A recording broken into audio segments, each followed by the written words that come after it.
அன்பிற்கினிய நேயர்கள் அனைவருக்கும் என்னுடைய ஆங்கில புத்தாண்டு வாழ்த்துக்கள். நான் உங்கள் கல்வடங்கம் சத்யநாராயண சர்மா பேசுகிறேன். இன்றைக்கி அந்த ஆங்கில புத்தாண்டு எப்படிப்பட்ட பலன்களை 12 ராசிக்கும் தரப்போகிறது, இந்தியாவுக்கு பொதுவான பலன்கள் எப்படி இருக்க போகிறது அப்படிங்கிறத தான் இப்போ பார்க்க போகிறோம். அதாவது 1/1/2024 அன்று பஞ்சமி திதி திங்கட்கிழமை கன்னியா லக்னத்தில் சிம்ம ராசியில் மகம் நட்சத்திரத்தில் இந்த ஆங்கில புத்தாண்டு இனிதே பிறக்கப் போகின்றது. மகம் நட்சத்திரம்னாலே ஜகத்தை ஆழ்வாங்க அப்படின்னு ஒரு முதுமொழி இருக்குது. ரொம்ப விசேஷமான நட்சத்திரம். அந்த நட்சத்திரத்தில் இந்த ஆங்கில புத்தாண்டு பிறக்கிறதுனால 2024 அப்படிங்கிற இந்த ஆண்டு நம்முடைய இந்தியாவை ஆளுகின்ற ஒரு ஆண்டாக இருக்கும். நம்ம இஷ்டப்படி நம்ம அந்த ஆண்டை கையில் எடுத்து நமக்கான வழிமுறைகளை எடுத்து செல்கிற மாதிரி எல்லாம் இருக்காது. முழுசாக இந்த ஆண்டு இந்த ஆண்டு எப்படி போகிறது அப்படிங்கிறது இந்த ஆண்டோட கையில் தான் இருக்குது. குறிப்பாக சொல்லணுன்னா இது ஒரு மாற்றத்திற்கான ஆண்டு.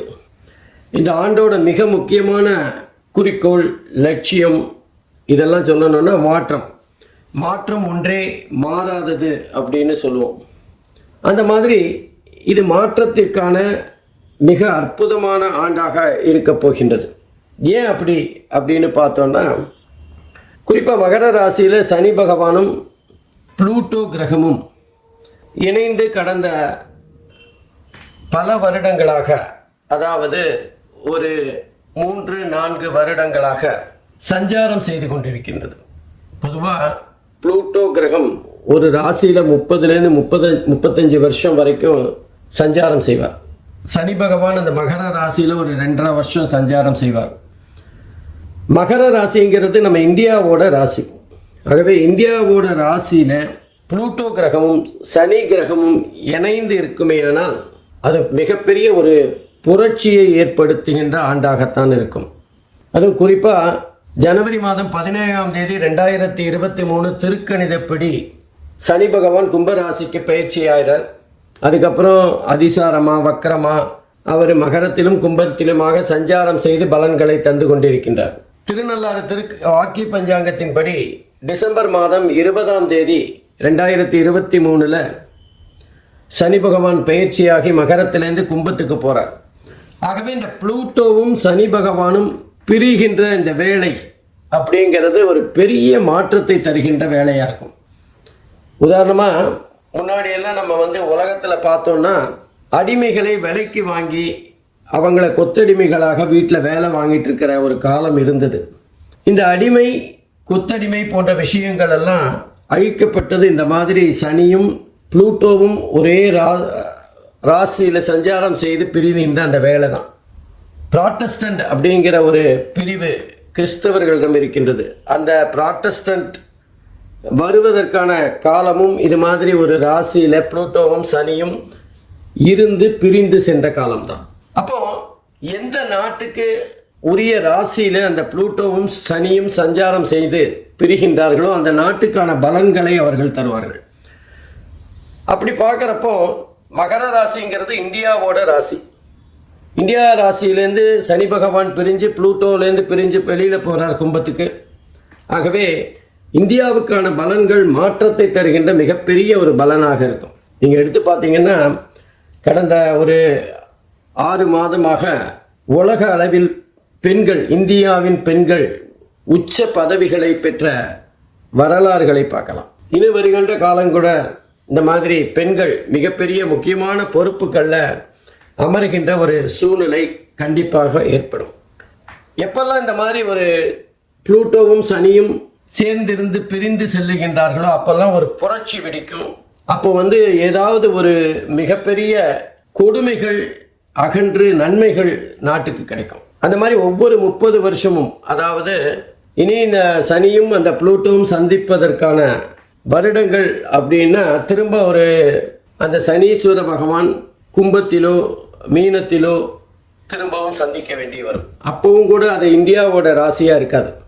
அதனால் இந்த காலகட்டம் இந்தியாவோட இந்த ராசி இதெல்லாம் மிகப்பெரிய ஒரு மாற்றத்தை இந்தியாவுக்கு தரப்போகிறது. அதுதான் 2024 பலாபலன்களாக இருக்கும்.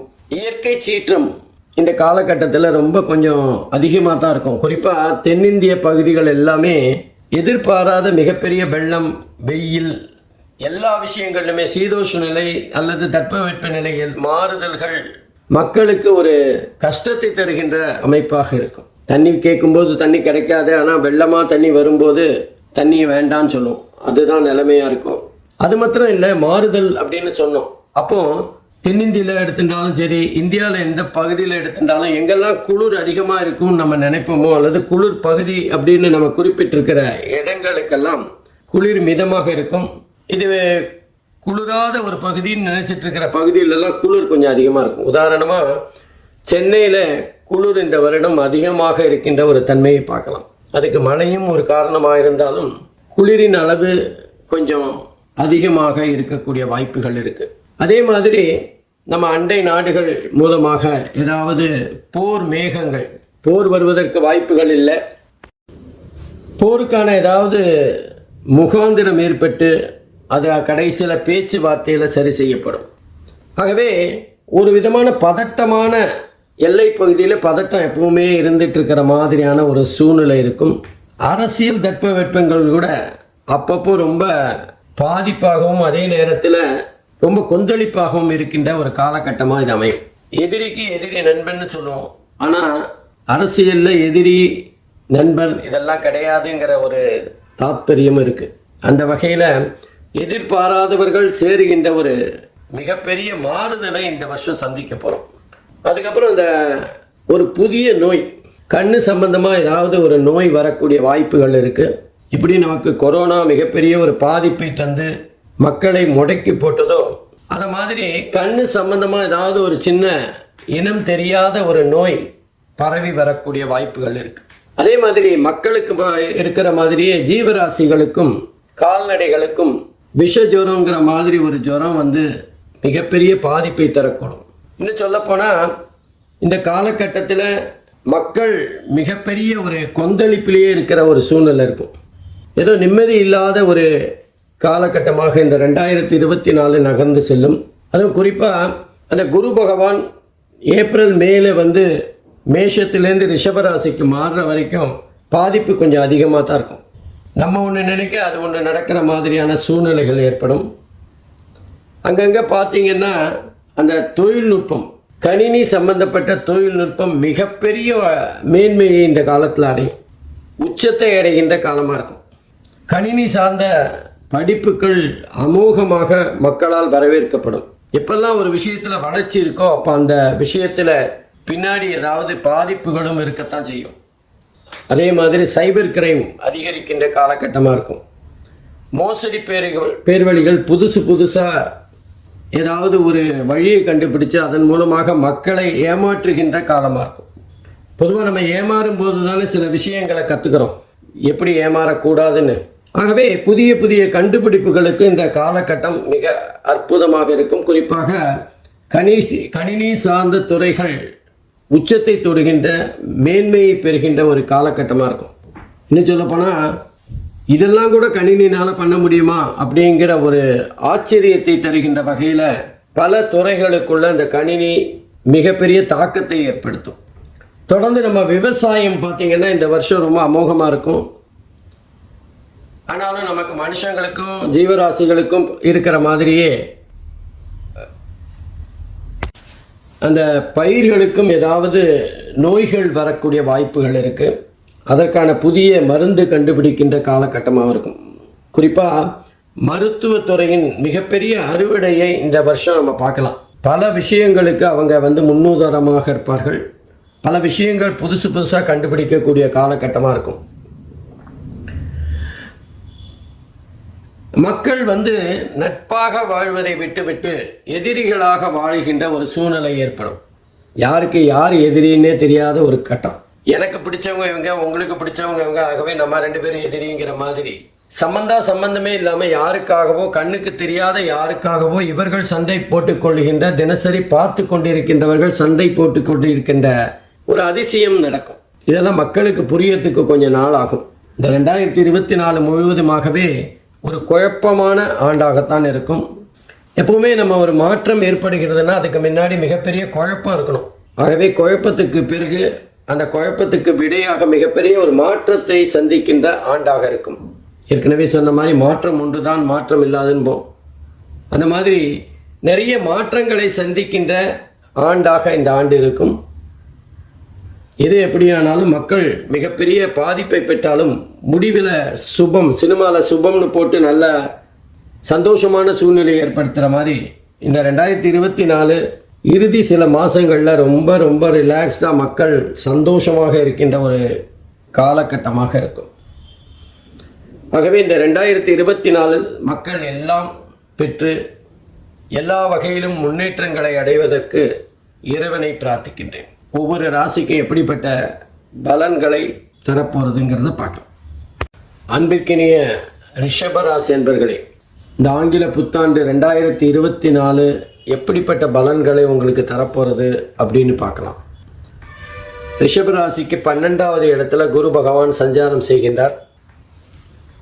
அதே நேரத்தில் லாபஸ்தானம் என்று சொல்லப்படுகின்ற 11வது இடத்துல ராகு பகவான் சஞ்சாரம் செய்து பலன்களை தர இருக்கின்றார்.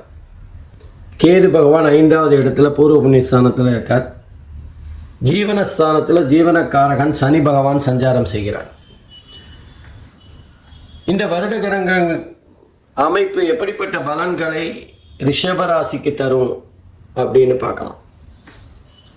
பொதுவாகவே ரிஷபராசிக்காரர்கள் கொஞ்சம் தேவையில்லாமல் மற்றவங்க விஷயத்தில் தலையிடுறது அல்லது நம்முடைய வீட்டு விஷயங்களை வெளியில் 4 பேர்கிட்ட நண்பர்கள்ட்ட ஷேர் பண்ணுறது போன்ற விஷயங்களை செய்ய மாட்டாங்க. நண்பர்களுக்குன்னு தனியாக ஒரு வட்டம் போட்டிருப்பாங்க, குடும்பத்துக்குன்னு தனியாக ஒரு வட்டம், உறவினர்களுக்குன்னு ஒரு வட்டம். யாரும் இன்னொரு வட்டத்துக்குள்ளே போகிற விஷயத்தை இந்த ரிஷபராசி அன்பர்கள் அனுமதிக்க மாட்டாங்க.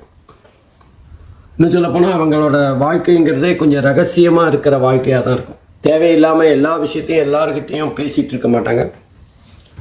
அந்த மாதிரி இருக்கிற ரிஷபராசிக்காரர்களுக்கு இந்த வருடம் மிக சிறப்பானத பலமாக இருக்கும். குறிப்பாக ராகு பகவான், எதிர்பாராத அதிர்ஷ்டத்தை தருகின்ற ராகு பகவான் அற்புதமாக 11வது இடத்துல உட்காந்துருக்கார். ஜீவனஸ்தானத்தில் சனி பகவான் ஆட்சியாக உட்காந்துருக்கார். குரு பகவான் 12வது இடத்துல இருந்தாலும் எதிர்பாராத செலவுகளை தந்தாலும் எல்லாமே சுப செலவுகளாக இருக்கும். இது வரைக்கும் 2 வீலரில் கஷ்டப்பட்டு வெயிலில் போயிட்டு இருப்போம், திடீர்னு கார் வாங்கலாங்கிற ஒரு ஐடியா வரும். ரிஷபராசிக்காரர்கள் பொதுவாகவே சுக்கிரன் ஆதிக்கம் பெற்றவர்கள். அவர்களுக்கு எல்லா விஷயத்திலுமே ஒரு அழகு நளினம் இருக்கணும். அப்போது கார் வாங்கும்போது நம்ம ஒரு பட்ஜெட்டை போட்டுன்னு மனசில் போட்டுட்டு போவோம். அங்கே போனீங்கன்னா அந்த பட்ஜெட் டபுள் ஆகிடும். ஏன்னா நமக்கு பிடிச்ச கார் அதோட விலை உயர்ந்ததாக இருக்கும். காசுக்கேற்ற பணியாரன்னு சொல்லுவோம்ல, அந்த மாதிரி நமக்கு தேவையான ஒரு பொருள் அதிகமான விலை கொடுத்து வாங்குகின்ற சூழ்நிலை ஏற்படும். அதே மாதிரி வீடு நிலம் வாங்கலான்னு போவோம். நம்ம 2 பெட்ரூம் வாங்கலான்னு போனால் அங்கே 3 பெட்ரூம் தான் நல்லா இருக்கிற மாதிரி இருக்கும். நம்ம வீட்டில் 3 பேர் தான் இருப்போம், இருந்தாலும் 3 பெட்ரூம் வாங்குகிற ஒரு சூழ்நிலை ஏற்படும். அந்த வீடு தான் நல்லா பார்க்கறதுக்கு நல்லா இருக்குது அப்படின்னு நம்மளை சமாதானப்படுத்துகின்ற ஒரு பதிலை நாமே சொல்லிப்போம். இந்த மாதிரி தொட்டதுலலாம் செலவு அதிகரிக்கின்ற ஒரு சூழ்நிலையை பார்க்கலாம். அது குரு பகவான் 12வது வீட்டில் இருந்தால் அப்படி தான்.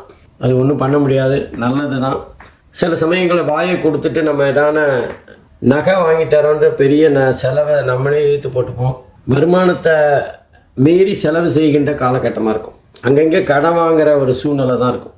என்ன ஒரே ஒரு விஷயம்னா, கடன் வாங்கி நம்ம அதை வீணடிக்காமல் ஏதாவது ஒரு பொருளாக வாங்கி போடுற தன்மை தான் இருக்கும். அது நல்ல விஷயம் தானே. மேலும் குரு பகவான் 12வது வீட்டில் இருக்கும்போது தம்பதிகளுக்கிடையே ஒரு அந்யோன்யம் ஏற்படும். ஒருவர் புரிந்து கொள்ளுகின்ற தன்மை இருக்கும். குடும்பத்தில் ஒரு சந்தோஷம் நிலவும். குடும்பத்தோடு எங்கேயாவது பிக்னிக் போயிட்டு வர்ற செலவு கூட ஏற்படலாம். அது கூட விரைய செலவு தான்.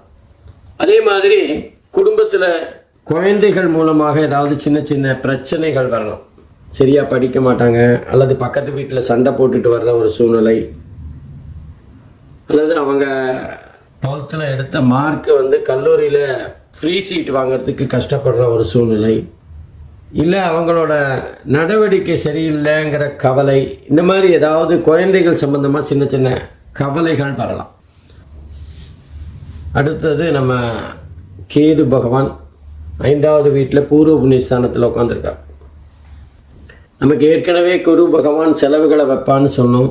இப்போ வந்து நம்ம ஆன்மீகம் சம்பந்தமாக சில கோவில்களுக்கு நன்கொடை கொடுக்கறது, அல்ல கோவிலோட புனரமைப்புக்கு ஏதாவது உங்களால் ஆன உதவிகளை செய்கிறது போன்ற விஷயங்கள் நடைபெறும். கண்டிப்பாக ஏதாவது ஒரு கோவில் போகணும் அப்படிங்கிற ஒரு எண்ணம் இருக்கும். ரொம்ப தள்ளி இருக்கிற, ரொம்ப நீண்ட நாள் கனவாக இருக்கின்ற ஒரு கோவிலுக்கு போயிட்டு வருவீங்க. பொதுவாக 5வது வீட்டில் கேது பகவான் இருக்கும்போது கொஞ்சம் நம்முடைய புத்திசாலித்தனம் மங்கி போகிறதுக்கான வாய்ப்பு. ஏன்னா கேது பகவான் எந்த ராசியில் இருந்தாலும் அந்த ராசிக்குரிய காரகத்தை கொஞ்சம் தடை செய்வார் அல்லது இடைஞ்சல் செய்யக்கூடியவர். அதனால் இந்த கேது பகவானை பொறுத்தவரை மிகப்பெரிய நன்மைகள் தரமாட்டார். தேவையில்லாமல் நம்ம பாட்டு போயிட்டுருப்போம். நம்மளை யாராவது காதலித்து நம்ம அந்த காதலில் விழ வேண்டிய ஒரு கட்டாயம், அல்லது நம்ம காதலிக்கலைன்னாலும் நம்மளை காதலிக்க சொல்லி கட்டாயப்படுத்துகின்ற ஒரு சூழ்நிலை, இந்த மாதிரி ஏதாவது ஒரு தேவையில்லாமல் பிரச்சனைகள் ஓடிட்டே இருக்கும் நம்மளை சுற்றி. அடுத்தது பார்த்திங்கன்னா சனி பகவான் 10வது வீட்டில் ஜீவனஸ்தானத்தில். பொதுவாக சனி 10வது வீட்டில் இருந்தால் வேலை சம்பந்தமான சந்தோஷமான செய்திகள் கிடைக்கும். வேலையில் நமக்கு ஒரு நல்ல பெயர் கிடைக்கும்.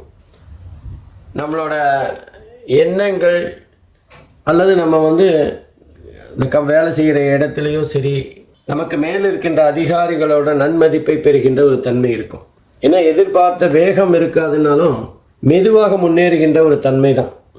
அதே ஜீவனஸ்தானத்தில் ஜீவனக்காரகன் இருக்கிறதுங்கிறது காரகோபாவநாசம் அப்படின்னு கூட எடுத்துக்கலாம்.